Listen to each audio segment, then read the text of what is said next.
So, no, I wouldn't say I have a passion for HR.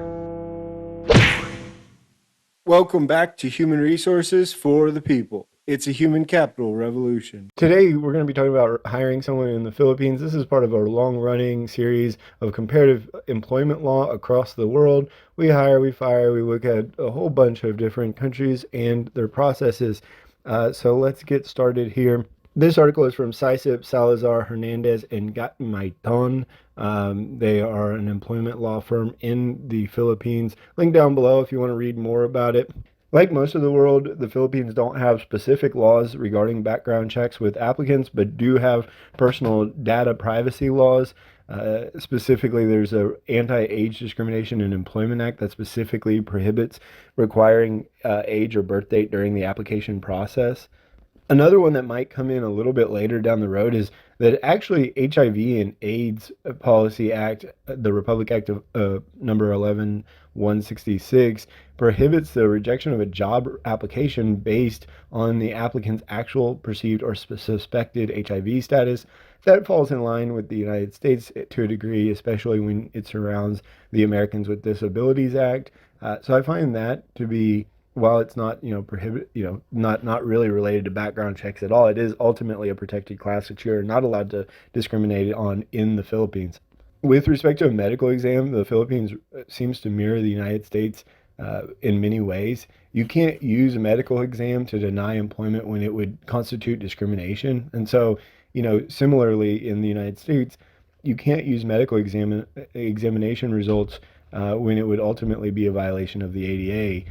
You have to make sure that the tests being performed are consistent and applicable to the job itself, and that denial, approval or denial has to be related with respect to medical exams, has to be related to the job involved. Unlike many countries that we have covered here on this channel, drug and alcohol testing is allowed, and there is really no restriction on Filipinos with respect to drug and alcohol testing. The only thing that is specifically outlined in the law is that they have to be certified drug testing centers that are accredited by the Department of Health. Makes complete sense. For the most part, as far as I know, that's effectively the case in the United States. Most drug testing is done by large centers, although there are some companies that do individual drug testing themselves, and I think in those scenarios they could fall, in the United States, they could fall afoul of this line that the Filipinos have been drawing.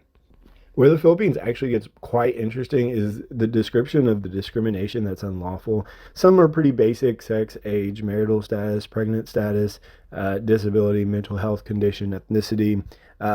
However, I think where it gets interesting is that they start to list specific diseases that are specifically covered as discrimination. So you can't discriminate based on HIV status, like we've covered before, tuberculosis, having Hep B, having cancer, and union membership. So, for the United States, generally speaking, all of those diseases, all of those conditions, specifically cancer and Hep B, et cetera, would be covered under the disability itself, because the definition of disability is so broad in the United States. But I find that the fact that they're actually specifically being called out and covered is quite interesting. In addition, they actually have specific rules relating to sexual harassment, and it mandates employers to formulate and adopt policies to prevent or deter that, which, in addition, the Safe Spaces Act imposes the duty on employers to prevent, deter, or punish the commission of acts of gender-based sexual harassment in the workplace. The Job to Start program is an interesting program. This is not really equivalent in the United States. It's a program in which they can hire workers, and those workers can be given preferential treatment in the hiring process, legally speaking, if they go through the Job Start program. Similar to the United States, there's no requirement of an employment contract to be put into writing. There are specific laws that govern it, like the Domestic Workers Act, but generally speaking, no clear rules. Another interesting fact is that if the fixed-term employment contracts are permissible, but one of the caveats here is that it has to appear that the employer and employee dealt with each other on more or less equal terms, with no moral dominance whatsoever being exercised. And so if you have, quote, moral dominance, you then on one side or the other, I suppose it would only be on the employer side, but if you have, quote, moral dominance, there's a good chance that an employment contract would not be permissible in that scenario. And frankly, the first point, which specifically calls out duress or improper pressure, is another piece to that moral dominance that apparently does exist. And frankly, of course, employers typically have moral dominance. In the Philippines, maximum probationary period permitted by law is not more than 6 months. That's quite interesting. That is consistent with the longest time for a probationary period permitted by law. There can be stipulations where it's longer if the employee voluntarily agrees to it, or they agree to it at the beginning and there's an extended probationary period, or required by the nature of the job.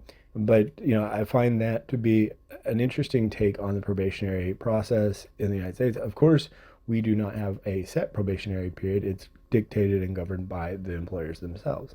What do you think about today's video? Please comment down Let me know below. what you think about Like, these, share, and about the subscribe. It Philippines really and their helps employment out. laws. And I'll see you on the next video. one. Bye, guys. Bye, guys.